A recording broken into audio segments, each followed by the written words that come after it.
আমি খুব বিস্মিত যে আমরা 24 ঘন্টা আসি নাই, আপনারা কারণটা এখনো বের করতে পারেন না।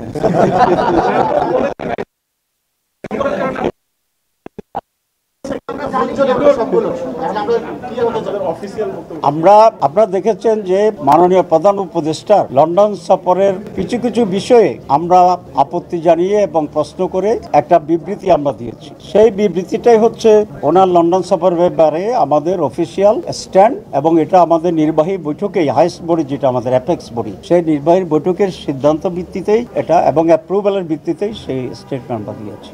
মাননীয় প্রধান উপদেষ্টা লন্ডনে গিয়েছেন অ্যাওয়ার্ড আনার জন্য, টাকা ফেরত আনার জন্য, এবং ওনার উপস্থিতিতে বাংলাদেশের অন্যতম বৃহৎ দল Bangladesh nationalist party BNP executive প্রধান বা ভারপ্রাপ্ত প্রধানের সাথে ওনার সেখানে একটা বৈঠক হয়েছে এবং সাক্ষাৎ হয়েছে। এটাকে আমরা ওয়েলকাম করেছি এবং মিটিংয়ের আগের দিন অনেকগুলো পত্রিকায়, বিশেষ করে প্রথম আলোতে আমার বক্তব্য, ওয়েলকামিং বক্তব্য খুব স্পষ্ট হয়েছে। 2, নির্বাচনের তারিখের ব্যাপারে উনি যে কথা বলেছেন, ডেটের ব্যাপারেও আমাদের তেমন কোনো আপত্তি নেই, কারণ আমরা তো ডিসেম্বর টু এপ্রিল ফ্লেক্সিবিলিটি রেখে নির্বাচনের তারিখ ঘোষণার জন্য আমরা প্রস্তাব করেছিলাম। সুতরাং ডিসেম্বর হইলেও এটা আমাদের দাবির ভিতরেই হতো। এখন যে ফেব্রুয়ারির ব্যাপারে করার কিছু শর্ত সাপেক্ষে যে ফেব্রুয়ারির কথা বলা হয়েছে, সেখানেও আমাদের প্রস্তাবের ভিতরেই আছে। এপ্রিলে যদি হয়তো যেটা উনি ঘোষণা করেছিলেন সেটাও আমাদের প্রস্তাবের ভিতরেই ছিল। সুতরাং ডেটের ব্যাপারে বাংলাদেশ জামাত ইসলামী পূর্বাহ্নেই একটা টাইমলাইন দিয়েছে, আর আমরা বলেছিলাম আমরা একটা পার্টিকুলার ডেটে ওনাকে ডিকটেট করতে চাই না, রিজিড থাকতে চাই না, আমরা ফ্লেক্সিবিলিটিকে আমরা অ্যাকসেপ্ট করি।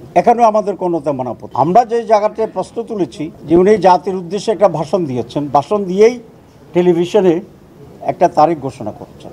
এখানে যদি কোনো পরিবর্তন হয় আলাপ আলোচনার মাধ্যমে, এটা হতেই পারে। বিএনপি একটি বড় দল, তাদেরও দাবি ছিল, এবং আলোচনা করে উনি যদি কনভিন্সড হন যে এটা চেঞ্জ হতে পারে, এখানে আমাদের কোনো কথা নেই। কিন্তু সেটা ভালো হইতেও যেহেতু উনি একটা টেলিভিশনে কমিটমেন্ট করেছে, বাংলাদেশে এসে আবার কথাবার্তা বলে এটাকে উনি রিভাইজ করতে পারতেন, কিন্তু সেটা উনি করেন।